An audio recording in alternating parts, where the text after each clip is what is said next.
also really struggles in some matchups where he just gets juggled to hell and back. Speaking of, you know what? This is a bit of an interesting one. So I've definitely played like a little bit of Villager before.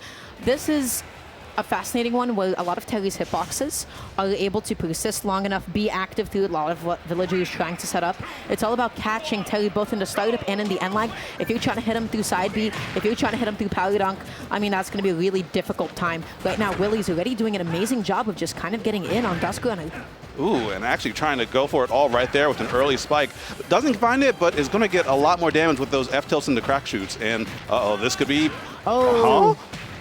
Not sure exactly what, the most power dunk was, but just going to be whiffing it up. The Duskrunner just able to immediately get to the ledge, not putting on a lot of percent, and I got to say, Willy is putting on the pressure so well. They've already dealt 92% and climbing. Not going to be able to get the SDI check, but still living a little bit longer with good DI. Yeah, just barely. Although, Willy is putting themselves off stage quite a bit, so Villager can capitalize on that a fair bit if the right hits come through. Willy gonna find that hit, and yeah, this should kill. Yes, it does. Yeah, I feel like already in the first stock, Duskrunner was just not able to get a lot of space for themselves, but that time around, Willy not going to be able to actually hit through the Lloyd. Duskrunner getting a bit of percent here, but all of the shield pressure. It seems like every single time that Willy is getting a hit, they are taking it so much further than Duskrunner is. Absolutely, and Duskrunner is just having a hard time setting up a wall or anything. Managed to get that Nair out of shield to get a little bit of pressure. And finding Nair again, starting to remember that Villager does have a couple buttons to box some people out when they need it. Okay, Willy, again, with all the shield pressure, all of these really safe aerials descending, Duskrunner maybe not too comfortable, though. Going to be backing off stage with a bit of a unique option. Able to get a bit of space, but not able to successfully catch Willy's landing. Good catch on the jump out of shield. Yeah, a lot of Terry's do fish for that, because one of the best ways to get out of some of that pressure from Terry is to just jump away. But with Power Geyser, you cannot do that. Duskrunner needs to get this kill now, and yeah, finds it with that roll read, the bowling ball to the face. Soft spike, tech roll in read with F smash. Why not, baby? It's to go time. And right now, I gotta say, Duskrunner has been able to put on so much damage so well. Keeps on failing all these SDI checks though. All you gotta do is mash on in, and you'll be able to slip out of it. Yeah, maybe Villager's head is a bit too big for that. I wonder what that hat size is. Like, sheesh. Yeah. But, oh, another roll read on the forward smash, and finding two of those in a row doesn't bode well for Willy. Some of those defensive habits are starting to get sniffed out.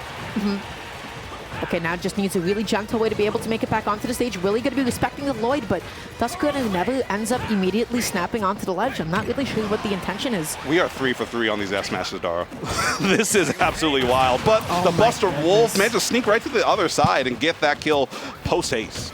Yeah, now this is really scary. You got to clean up the stock ASAP. Villager not exactly known for all of his kill power. However, these edge guards can definitely be really solid. Not able to anticipate the roll in. Really putting on a good amount of damage. Going to be looking for it all with the spike.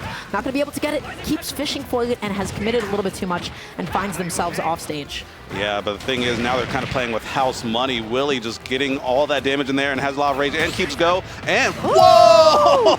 Nice flex. Nice flex. Recognizing that previous stock where it's like, okay, I almost died because I jumped away and got hit by Power Geyser. Let me just parry this and show you that you can't get away with that twice. Yeah, absolutely. Okay, applying a little bit of safe pressure with all those down tilts. Duskrunner going to be stuck in a corner once again, just eating so many different hits here.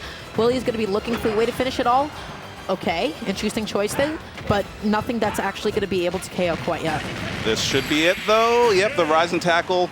And we're going to see a game number 1 go to Willy. But I really like the adaptation from Duskrunner. That first stock, it looks like they were just kind of maybe a little bit frazzled on the big stage. Maybe like, okay, this is my first set. This is literally like their round 1. So, you know, kind of warming up into it and saying, wait, okay, this guy's rolling a lot. This person is just like always trying to call out my jumps. Let me adapt to this, and then we had ourselves a really competitive game right after that. Yeah, I think just a lot of that game 1 came down to just a big spacing issue, right? Whereas Willy was like, hey, you know what? I know at what mid-range I can effectively start throwing out my side Bs, start, throwing out like all of my kicks to the point that you can't really get me off of you because of how slow Villager is.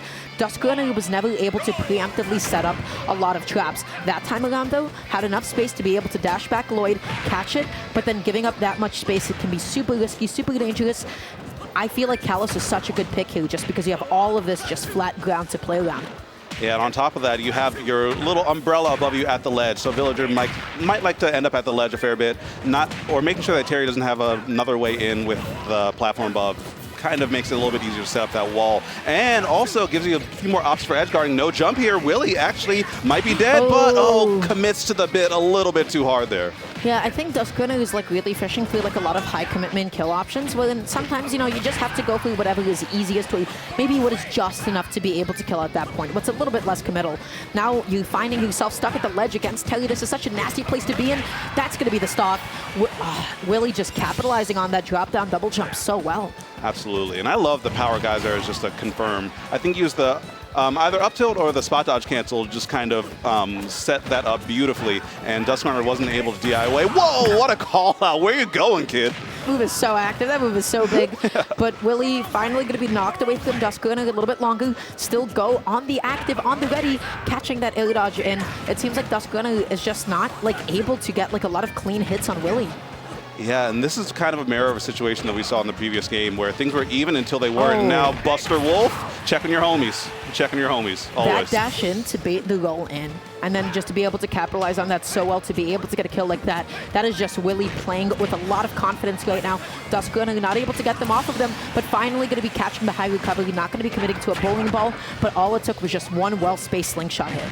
Yeah, and that's kind of what could have taken that stock super early on, where Duskrunner was committing to the bowling ball early. Like, as you said before, you don't need to commit too hard against Terry. This is a like fighting game character off stage. They're not built to be just floating out there for long.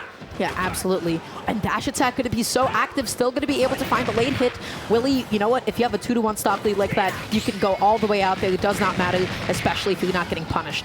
Up B is not going to be able to kill quite yet, but the next one definitely will. Yeah, especially if it's confirmed in the jabs. Oh, that hit. Damn it, I was so wrong. I said the next one definitely will. And then Willy did that just despite being like, it's staled enough. This one should, though. Yeah, there we go. With the JB3, Willy with the adaptations coming through big. Yeah. Going to take out Duskrunner in that game one, or excuse me, first set of the day for both these players and for us, too. Yeah. I think that was really well played for both of the players, but at the end of the day, a lot of that game and a lot of that set just boiled down to, hey, Willy was able to get into, you know, where Terry is most potent, where Terry is about the strongest, and that is, you know, I like a closer to mid-range with a lot of unreactable specials as well, just to be able to immediately break space.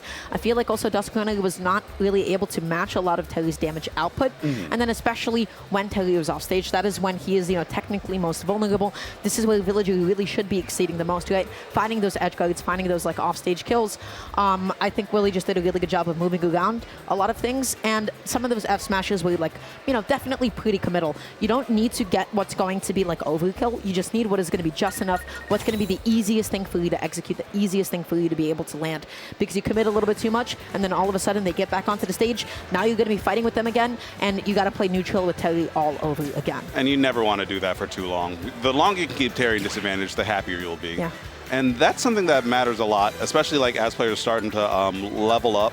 I was thinking a lot about this because ZD notoriously tweeted, MDVA sucks. And we do have a lot to work on. I've been doing a fair amount of VOD review for players and stuff like that. And a lot of things is that they don't capitalize on their advantage in the safer ways. When you capitalize on the safer ways, then you can just kind of force that position over and over again. And just by the time you end up losing that advantage state, you have like a solid percentage lead on your opponent and just force anything else.